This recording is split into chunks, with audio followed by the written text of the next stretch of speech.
ഇനി നമ്മൾ ശബരിമലയിലേക്കാണ് പോകുന്നത്. ശബരിമലയിൽ ഭക്തജന തിരക്കേറുകയാണെന്നുള്ള വിവരങ്ങളാണ് പുറത്തുവരുന്നത്.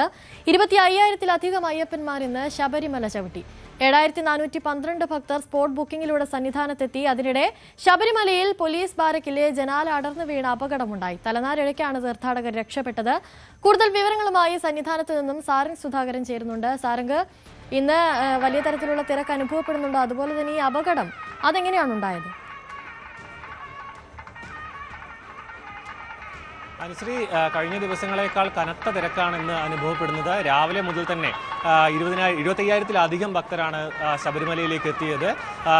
രാവിലെ കഴിഞ്ഞ ദിവസം രാത്രി തന്നെ വലിയ രീതിയിലുള്ള തിരക്കുണ്ടായിരുന്നു. ഈ ഒരു പമ്പ മുതൽ സന്നിധാനം വരെയുള്ള പല ഭാഗങ്ങളിലും ഈ നിയന്ത്രണങ്ങളുണ്ട്. മല ചവിട്ടുന്ന കാര്യത്തിലടക്കം, അതായത് ഗ്രൂപ്പുകളായി തിരിച്ചുകൊണ്ടാണ് ഇപ്പോൾ സന്നിധാനത്തേക്ക് ഭക്തരെ എത്തിക്കുന്നത്. കൃത്യമായ രീതിയിൽ, അതായത് പോലീസിൻ്റെ ഒരു വിന്യാസവുമുണ്ട്, ഒപ്പം തന്നെ നിയന്ത്രണങ്ങളുമുണ്ട് എന്നാണ് മനസ്സിലാക്കാൻ കഴിയുന്നത്. ഈ ഒരു സന്നിധാനത്തെ തിരക്ക് മനസ്സിലാക്കിക്കൊണ്ട് അത് പരിഗണിച്ചുകൊണ്ടാണ് പിന്നീട് ഈ ഒരു പമ്പ മുതൽ ഭക്തരെ മല ചവിട്ടാനും മാത്രമല്ല അവിടുന്ന് കയറ്റി വിടുന്നതടക്കമുള്ള കാര്യങ്ങളിൽ നിയന്ത്രണമുള്ളത്. കഴിഞ്ഞ ദിവസം അടക്കം ഈ പുൽമേട് വഴിയുള്ള ഭക്തരുടെ വരവ് അത് നിയന്ത്രിച്ചിരുന്നു. കാരണം വന്യജീവി ആക്രമണം ഉണ്ടായിരുന്നു.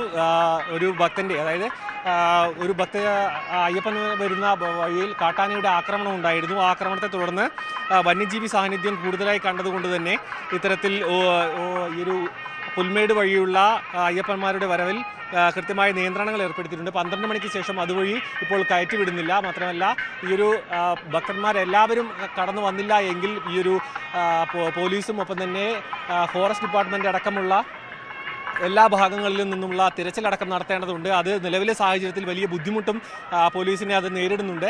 അതുകൊണ്ട് തന്നെ ഇത്തരത്തിൽ വലിയൊരു ബുദ്ധിമുട്ട് ഇല്ലാത്ത രീതിയിൽ ഇങ്ങനെ പോലീസിൻ്റെയും മറ്റ് സേനാ വിന്യാസങ്ങളുടെയും നിയന്ത്രണങ്ങൾ കടുപ്പിച്ചുകൊണ്ട് കൃത്യമായ രീതിയിൽ ഒരു അയ്യപ്പനെ ദർശിക്കാനുള്ളൊരു സാഹചര്യമാണ് ഇപ്പോൾ ഒരുക്കിക്കൊണ്ടിരിക്കുന്നത്. എവിടുന്നാണ് ഏട്ടാ? തമിഴ്നാട്, വെല്ലൂർ. ഇല്ല, 7 hours sir. Evening Pamba 6:30, night 1:30 Swami darshan, civil darshan. 18 steps மட்டும் night 1:30 civil darshan Swami. Sir crowd over children's no crowd over. അതുതന്നെയാണ് അനുശ്രീ, ഒരു തിരക്കാണ് ഭക്തജനങ്ങൾ കൂടുതലായും പരാതിപ്പെടുന്ന ഒരു വിഷയം. അത്തരത്തിൽ പളനി തിരക്ക് നല്ല തിരക്ക് തന്നെ. നടപ്പന്തൽ വന്നിട്ട് കുറേ നേരം കുടുങ്ങി. എത്ര മണിക്ക് കയറിയത്? ഞങ്ങള് നടപ്പന്തൽ 12 മണിക്ക് താഴ്ത്തുനിന്ന് കയറിയത്. ഇവിടെ തൊളുമ്പോ സമയം 5-6 മണി. തിരക്കല്ലാണ്ട് വേറെ ബുദ്ധിമുട്ടുണ്ട്. സ്വാമി ശരണം. തരത്തിലാണ് വലിയൊരു ബുദ്ധിമുട്ടില്ലാത്ത രീതിയിൽ ഇവർ ഭക്തർ ജനങ്ങൾക്ക് ഈ തിരക്കല്ലാതെ വേറെ ബുദ്ധിമുട്ടുകൾ ഒന്നും തന്നെ ഇപ്പോൾ അവർ പരാതിപ്പെടുന്നില്ല എന്നതാണ് ഇതിൽ ഏറ്റവും പ്രധാനപ്പെട്ട ഒരു കാര്യം എന്ന് പറയുന്നത്. അമ്മ എവിടെ നിന്നാ? ரொம்ப கஷ்டமா இருக்கு, கூட்டம் அதிகமா இருக்கு. நாங்க வேலூர் ஆரணி. எத்தனை மணிக்கு கேறியது? நேத்து 6 மணிக்கு ஸ்டார்ட் பண்ணோம். நைட் சாயந்தரம் 6 மணிக்கு, நைட்டு 1:30 தான் மேலே ஏறணும். தங்கி விட்டாங்க. லேட் ஆயிடுச்சு, சாமி பார்க்கல. 18 படி ஏறிட்டு அப்படியே இஸ்து விட்டாங்க. இப்போ சாமி பார்த்துட்டு போனதுக்கு இப்போ 1 மணி நேரமாக வெயிட்டிங்கில் இருக்கிறோம். അങ്ങനെയാണ് ഈ തിരക്കാണ് എല്ലാവരും പരാതിപ്പെടുന്നത്. അതിൽ നമുക്ക് യാതൊരുവിധ ഇത്തരത്തിൽ വലിയ ബുദ്ധിമുട്ടുകൾ അനുഭവപ്പെടുന്നുണ്ട് എല്ലാവർക്കും. കൂടുതലായി ഇപ്പോൾ ഈ തെരഞ്ഞെടുപ്പിൻ്റെ ചൂടിൽ നിൽക്കുന്നത് കൊണ്ട് തന്നെ ഈ ഒരു മറ്റ് സംസ്ഥാനങ്ങളിൽ നിന്നുള്ള ഭക്തജനങ്ങളാണ് കൂടുതലായും സന്നിധാനത്തേക്ക് എത്തുന്നത് എന്നാണ് നമുക്ക് മനസ്സിലാക്കാൻ കഴിയുന്നതടക്കം. പിന്നെ ഈ അനുസരിച്ച് സൂചിപ്പിച്ചതുപോലെ തന്നെ കഴിഞ്ഞ ദിവസം ഉണ്ടായ അപകടം, അത് ഈ ഒരു ജനൽച്ചില്ല പൊളിഞ്ഞ് താഴേക്ക് വീഴുകയായിരുന്നു. പോലീസ് ബാരക്കിൻ്റെ AB എന്ന രേഖപ്പെടുത്തിയിട്ടുള്ള കെട്ടിടത്തിൻ്റെ താഴേക്ക് ഈ ഒരു ജനൽച്ചില്ല പൊട്ടി വീഴുകയായിരുന്നു. ആ സമയത്ത് ഭക്തജനങ്ങൾ അവിടെ ഇല്ലാത്ത ഒരു സാഹചര്യമായതുകൊണ്ട് തന്നെ അത് വലിയ അപകടത്തിലേക്ക് കാര്യങ്ങൾ നയിച്ചില്ല. ഉടൻ തന്നെ അവിടുന്ന് ഭക്തജനങ്ങൾ മാറിപ്പോവുകയായിരുന്നു. പിന്നീട് ആ ഒരു ജനൽച്ചില്ലയും മറ്റും അവിടുന്ന് മാറ്റുകയായിരുന്നു. രാത്രിയാണ് പലരും ആ വഴിക്ക് പോകുന്ന സമയം കൂടിയായിരുന്നു. പക്ഷേ ഈ ഒരു ശബ്ദം കേട്ടടക്കം ഇവിടെ നിന്നും മാറുകയായിരുന്നു ഭക്തജനങ്ങൾ. അതുകൊണ്ട് തന്നെയാണ് വലിയൊരു അപകടം ഒഴിവായത്. ഇപ്പോൾ അത് കാലപ്പഴക്കം കാരണമാണ് ഇത്തരത്തിലൊരു അപകടത്തിലേക്ക് കാര്യങ്ങൾ നയിച്ചത് എന്നാണ് മനസ്സിലാക്കാൻ കഴിയുന്നത്. വലിയൊരു ജനച്ചില്ലയല്ല, പക്ഷേ എന്നിരുന്നാലും അടിയിൽ ആളുണ്ടായിരുന്നെങ്കിൽ, അയ്യപ്പന്മാർ ഉണ്ടായിരുന്നുവെങ്കിൽ അത് പരിക്കേൽക്കാനും കൂടുതൽ ഗുരുതരമായ പരിക്കേൽക്കാനും അടക്കമുള്ള ഒരു സാഹചര്യം ഉണ്ടായിരുന്നു. പക്ഷേ ഭാഗ്യവശാൽ അത്തരത്തിലൊരു കൂടുതൽ അപകടത്തിലേക്ക് കാര്യങ്ങൾ പോയില്ല എന്നാണ് മനസ്സിലാക്കാൻ കഴിയുന്നത്. അതുകൊണ്ട് തന്നെ ഇപ്പോൾ അത് അതിന് വേണ്ട ക്രമീകരണങ്ങൾ, അത് ആ ഭാഗത്ത് കൂടുതൽ പുനഃപ്രവർത്തനങ്ങളടക്കം നടത്താനുള്ള ഒരു തയ്യാറെടുപ്പിലാണ് ഇപ്പോൾ പോലീസ് അടക്കം. നിലവിൽ തിരക്ക് തുടരുകയാണ് അനുശ്രീ.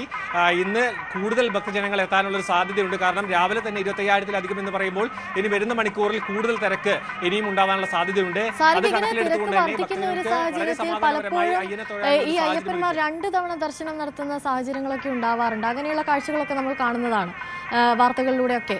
അപ്പോൾ അത് നിയന്ത്രിക്കാൻ എന്തെങ്കിലും തരത്തിലുള്ള മാർഗങ്ങൾ തയ്യാറാകുന്നുണ്ടോ? അനുശ്രീ, അത്തരത്തിലൊരു സാഹചര്യം നിലവിലുണ്ട്. പക്ഷേ ഈ ഒരു വലിയൊരു തിരക്ക് ഭക്തജനങ്ങൾക്ക് അങ്ങനെ രണ്ടാമതൊരു ദർശനം നടത്താനുള്ള സാഹചര്യം ഉണ്ടോ എന്നുള്ള കാര്യം ഒരു ചോദ്യമായി നിൽക്കുന്നുണ്ട്. കാരണം മണിക്കൂറുകളോളം കാത്തു നിന്നിട്ടാണ് ഈ സിവിൽ ദർശനം അടക്കം നടത്താൻ സാധിക്കുന്നത്. പക്ഷേ ആ ഒരു സാഹചര്യം ഇല്ല എന്ന് പറയാൻ പറ്റില്ല. കാരണം കഴിഞ്ഞ ദിവസം 2 ദിവസം മുൻപേ അടക്കം ദർശനം കഴിഞ്ഞ അയ്യപ്പന്മാർ ഇവിടെ സന്നിധാനത്ത് നിന്ന് പെട്ടെന്ന് മലയിറങ്ങുന്നത് കൊണ്ട് തന്നെ സന്നിധാനത്ത് വലിയൊരു തിരക്കുണ്ടായിരുന്നില്ല. പക്ഷേ ഇന്നത്തെ സാഹചര്യം അങ്ങനെയല്ല. കഴിഞ്ഞ ദിവസം ഈ ഒരു ക്യൂവിലും മറ്റും തുടർന്ന ഭക്തർ, അതായത് രാത്രിയോട് കൂടി സന്നിധാനത്തേക്ക് എത്തുന്ന ഭക്തർ വളരെ ചെറിയ സമയം കൊണ്ടാണ് ഈ ദർശനം നടത്താനുള്ള ഒരു സാഹചര്യമുള്ളൂ. അതുകൊണ്ട് തന്നെ അവർ അടുത്ത ദിവസം രാവിലെയും കാത്തു നിൽക്കും. ഒരു സംതൃപ്തി കിട്ടാൻ വേണ്ടി അടക്കം അവർ കൂടുതൽ സമയം ഇവിടെ ചിലവഴിച്ച് രണ്ടാമത് സിവിൽ ദർശനം നടത്തി കൂടുതൽ സമയം അവിടെ ചെലവഴിക്കുന്നതും ഒരു തിരക്കിനൊരു കാരണമാകുന്നുണ്ട്. അതിൽ ഇപ്പോൾ പോലീസിന് നിയന്ത്രണങ്ങൾ ഏർപ്പെടുത്തുന്നതിൽ പരിമിതികളുണ്ട് എന്നാണ് മനസ്സിലാക്കാൻ കഴിയുന്നത്. കാരണം ദർശനം നടത്തിയ ആൾക്കാരെ പിന്നീട് ഇങ്ങനെ രണ്ടാമത് ദർശനം നടത്താൻ കഴിയില്ല എന്നൊക്കെ പറയുന്നതിൽ നമുക്ക് അപ്രായോഗികത ഉള്ളത് കൊണ്ട് തന്നെ ഈ ഒരു തിരക്ക് കണ്ട് അവർ മാറി നിൽക്കുക എന്നല്ലാതെ കൂടുതൽ പിന്നീട് ആ ഒരു സിവിൽ ദർശനത്തിന്റെ ആൾക്കാരെ ചുരുക്കുക എന്നത് അടക്കമുള്ള നിയന്ത്രണങ്ങൾ ചിലപ്പോൾ കടന്നേക്കാം. പക്ഷെ നിലവിൽ എല്ലാവർക്കും, അതായത് ഇത് 18 പടി ചവിട്ടി വരുന്ന അയ്യപ്പന്മാർക്കും മറ്റെല്ലാവർക്കും ദർശനം നടത്താനുള്ള ഒരു സൗകര്യമുണ്ട്. ആ ഒരു സൗകര്യം നിലനിർത്തിക്കൊണ്ട് തന്നെ ഈ ഒരു തിരക്കിന് അപ്പുറത്തേക്കുള്ള ബുദ്ധിമുട്ടുകൾ ഒഴിവാക്കിക്കൊണ്ടാണ് ഇപ്പോൾ, അതായത് ഈ ഒരു മറ്റാരോഗ്യ പ്രശ്നങ്ങളൊന്നും തന്നെ നേരിടാതെ, അതായത് പല ഭാഗങ്ങളിലും നടപ്പന്തലിലായിക്കോട്ടെ മറ്റ് ഭാഗങ്ങളിലായിക്കോട്ടെ അവിടെയൊക്കെ വെള്ളം കൊടുക്കാനും ഈ വളണ്ടിയർമാരടക്കം വെള്ളവും ബിസ്ക്കറ്റും എല്ലാം നൽകിക്കൊണ്ട് ഭക്തർക്ക് സുഗമമായി അയ്യപ്പനെ ദർശിക്കാനുള്ള ഒരു സാഹചര്യം ഒരുക്കുന്നുണ്ട്. ആ സാഹചര്യങ്ങൾ കൃത്യമായി അയ്യപ്പന്മാർക്ക് ഈ ഒരു ദർശനത്തിൽ കൂടുതൽ സൗകര്യങ്ങൾ ഉണ്ടാകുന്നുണ്ട് എന്ന കാര്യം തീർച്ചയാണ്.